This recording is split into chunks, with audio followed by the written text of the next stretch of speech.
This training video will discuss topics that relate to training physical fitness as a firefighter.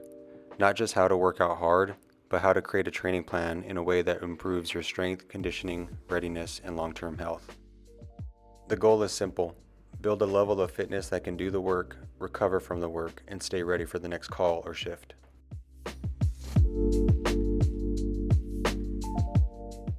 A workout is one training session. Training is a plan.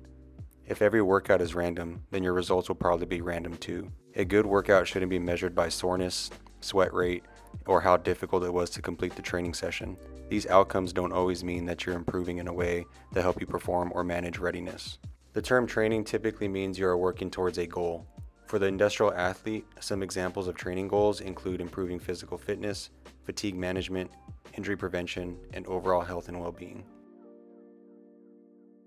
A complicated workout plan is not needed to maximize the positive impact of physical fitness training. A simple and effective strategy is 2 to 3 strength training days per week and 2 to 3 cardio days per week. Strength training will help with fireground tasks like lifting, carrying, dragging, pushing, and pulling. Cardio will help sustain effort for longer duration, as well as recovery between occupational tasks. The exact fitness training plan can change based on your schedule and fitness level, but the goal remains the same: to train consistently and manage the allostatic load. Allostatic load is the cumulative wear and tear on the body that results from chronic or repeated stress, both physically and mentally.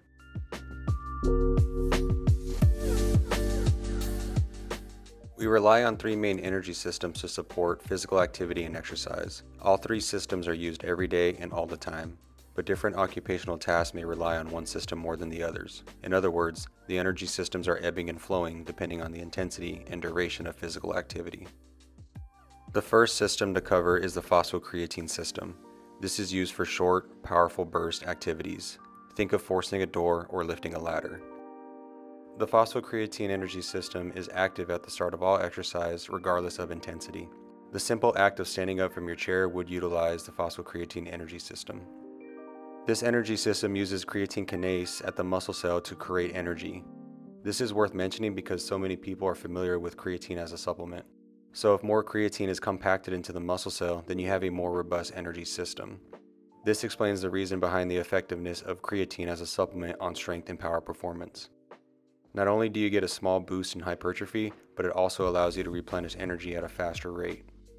Therefore, an athlete can be more powerful for those events lasting 10 seconds simply by jam-packing the muscle cell full of what it needs to replenish energy quickly.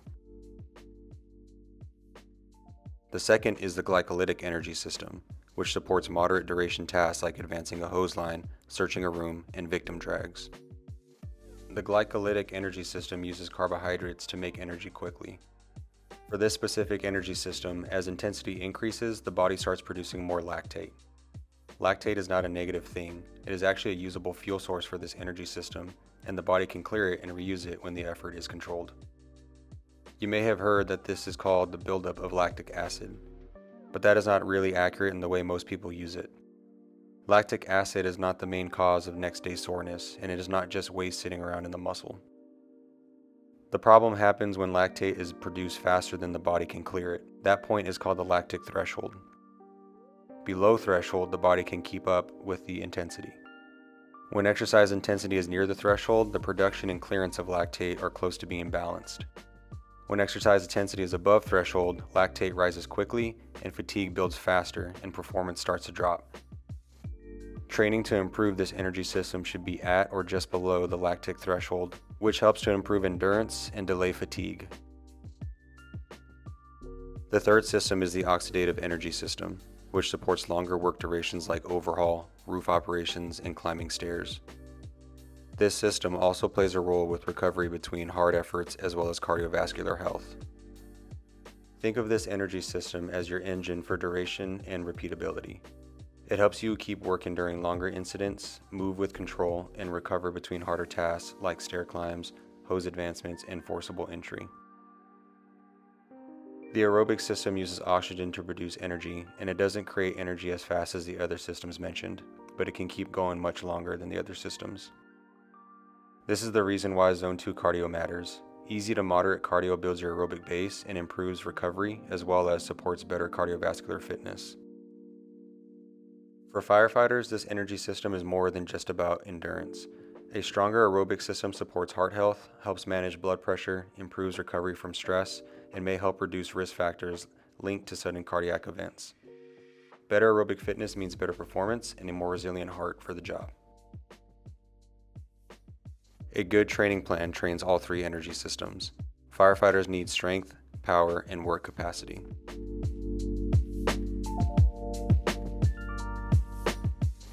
Periodization is just a planned way to organize training. Instead of doing random workouts, you predetermine training variables like intensity, volume, frequency, and recovery over time.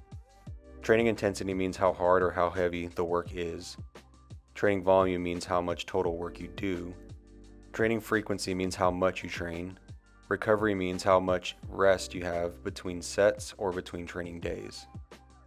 Many high-level athletes use periodization in their training for long-term athletic development. The goal behind periodization is to provide enough stress to improve physical fitness, but not so much stress that you burn out, get hurt, or stop making progress. Think of physical fitness training like caffeine. Too little may not provide the effect you're looking for. The right amount of caffeine helps. Too much caffeine can make you feel terrible or negatively impact your sleep. Training works the same way. The goal is to find the minimum effective dose. That means the smallest amount of training needed to create the results you want. More physical fitness training is not always better. If you can improve with 3 solid strength sessions and 2 good conditioning sessions, you may not need 6 brutal workouts every week. To circle back to periodization, you can think of it as breaking down training into 3 basic cycles. The macro cycle is the big picture. This may be several months or even a full year. The mesocycle is a smaller training block. This is often 2 to 6 weeks. Most fitness programs are built around this size. The microcycle is a short-term plan. For most people, this is about 1 week of training. You do not need to overthink these terms, but the main idea is to have a plan for the week, have a goal for the month, and to understand how it fits into the bigger picture throughout your training year.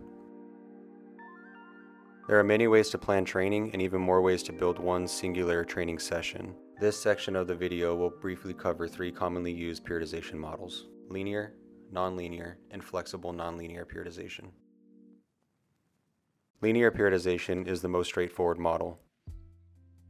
This type of training program would start with lighter weights, higher reps, and more total volume. Over several weeks, the program gradually moves towards heavier weights, lower reps, and higher training intensities. This is a simple way to build a foundation first, then progress towards strength. Nonlinear periodization changes the training focus throughout the week. Instead of every workout looking the same, each day has a different training goal. For example, one day may focus on heavy strength. The second training session during that week would focus on moderate strength or muscle building. Another training session during that same week would focus more on conditioning, power, or recovery. This helps vary the physical stress placed on the body while still training towards a goal of a higher fitness level. Both linear and nonlinear periodization can improve fitness levels, but for firefighters, nonlinear training may have the edge because it focuses on multiple aspects of fitness throughout the training week, and it helps to manage fatigue and recovery. Flexible nonlinear periodization uses the same basic structure, but it also adds a readiness check. The training days still need to fit into the week, but the order can change based on how the athlete is feeling before the training session. In this case, your fitness program might have a heavy strength day scheduled, but if you had poor sleep, high soreness, or it's the day after a rough shift, you would move that heavy day later into the week and complete a recovery or conditioning day instead. This method matches the training session intensity with the readiness that you have for the day to get the most out of your training. For firefighters, having a flexible fitness program like this often works because the job is unpredictable. Shift work, sleep loss, call volume, and life stress can all affect training readiness. These are also all factors that go into the bucket of allostatic load. Using this periodization model, the goal is not to skip the work. The goal is to move the right workout to the right day so you can train hard, recover well, and stay ready for the job. Regardless of your training model for your fitness program, firefighters would benefit from doing a quick readiness check before their training session. Using something like a stoplight system would help you decide what type of workout makes sense that day. A green light means you slept well, you feel good, you're fueled, your body is ready. This may be a good day to get after it in the weight room. A yellow light means you are not at your best. Maybe you slept a few hours less than you normally do, you have a little bit of soreness, you're a little run down. Moderate training intensity is probably what you need for the day. Keep the volume under control and leave some gas in the tank. A red light would mean that your body is telling you to back off. Less than 5 hours of sleep, high soreness, physical fatigue, or even mental fatigue are all signs to take a lower intensity approach for the day. This day may be better spent for movement, mobility, easy zone 2 cardio, or even yoga.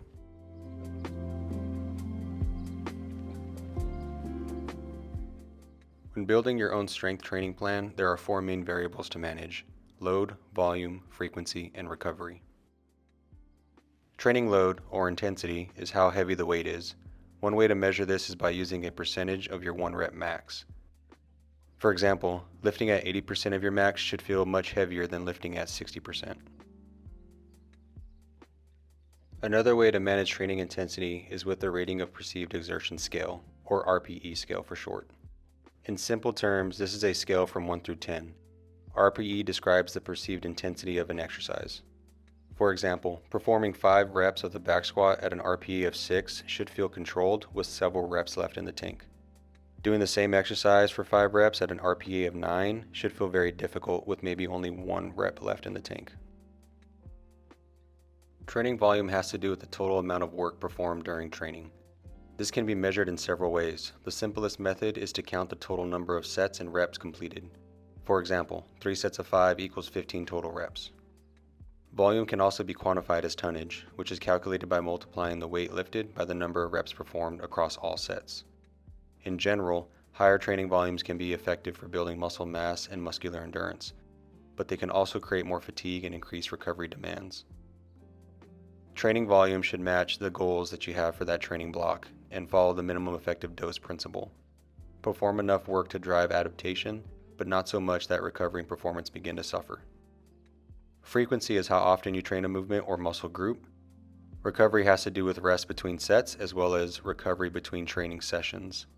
The key takeaway is to program the load wisely and manage the other training variables to optimize recovery and long-term health and fitness. Once you understand the main training variables, the next step is learning how to adjust them based on your training goal. Strength, hypertrophy, and muscular endurance each require a different combination of intensity, repetitions, sets, and rest periods. These guidelines are evidence-based recommendations for designing effective strength training plans. Conditioning has training variables too. Just like strength training, the goal is to manage intensity, volume, frequency, and recovery. In this case, intensity can be measured a few different ways. Heart rate zones, the RPE scale, or using max aerobic speed are a few examples. Heart rate zone training is straightforward and easy to use. It helps you stay in the right zone instead of turning every workout into a race. It's worth discussing that research supports Zone 2 training for several reasons. This heart rate zone improves aerobic fitness, increases the body's ability to use oxygen, improves recovery between hard efforts, and supports long-term cardiovascular health. For firefighters, training in this zone matters more than just performance because sudden cardiac events remain one of the leading causes of line-of-duty deaths in the fire service. A healthy aerobic system can help reduce cardiovascular risk factors, improve heart health, and also make it easier to tolerate the repeated spikes in heart rate and stress that occur during emergency operations. Zone 2 training may not feel exciting, but it builds a foundation that supports both performance and career longevity. Take a moment to review this graphic for a quick breakdown of the training zones and their training purpose. Max aerobic speed, or MAS for short, establishes a training pace that is individualized to your current fitness level. In practical terms, it represents a training intensity associated with your VO2 max as well as the lactate threshold. Training intervals are determined from the percentage of the mass, allowing you to train hard enough to improve your aerobic performance without relying on any guesswork. Over time, this can improve both your aerobic capacity and your ability to maintain faster work rates before fatigue sets in.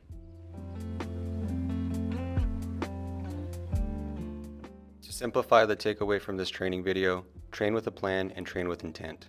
Match your workouts to your fitness goals and manage the training variables. The common mistake is treating every workout like a test. You do not need a red line every time to improve. Train with intensity when your body is ready and adjust when recovery is low. A good fitness program builds strength, conditioning, and durability so you can stay ready for the job over the course of your career. A reminder that our strength and conditioning cadre offers station workshops as well as a library of pre-built fitness programs on our mobile app TeamBuilder. Use the QR code at the end of this video to submit a request form.